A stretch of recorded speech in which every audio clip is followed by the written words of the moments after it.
Hi Greg, how are you? Good, Z. How are you? Good, thank you. Can you tell us where are we right now? Yes, we're at the Rumsey Shelter Building in Delaware Park. Perfect. Can you tell us more about what's happening here and when we can expect this park feature to be open? Sure, we are at the shelter building continuing the next phase of construction, and the goal right now is to have all of the construction wrapped up this spring with the target of having a grand opening sometime in June.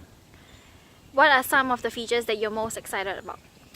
What I'm most excited about is just the overall project and restoring this somewhat lost park amenity back to the park users. This area of the park is heavily used by walkers, joggers, dog walkers. There's a soccer field right next door, and to be able to provide indoor plumbing and a restroom facility is going to be a huge addition to this area of the park. It's also nice to have the interior space available for folks to get out of the elements, get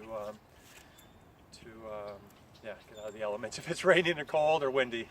So this is an extremely huge project and great for the park. Can you tell us how it happened and who made it possible? Yes, sure. So this project was funded by the New York State Power Authority Greenway Fund. That funding was allocated by the Buffalo and Erie County Standing Committee. They allocated $250,000 to the restoration of this building. And what's really exciting on the Conservancy side of things is that in this situation we were able to find a corporate donor to match that funding to make the overall restoration project a $500,000 project. So we're very thankful to Bank of America for stepping up and being that corporate sponsor. With all of our grant requests, the applications are so much stronger when we are able to bring matching funding to the table. So Bank of America really helped us out with that, with this particular application.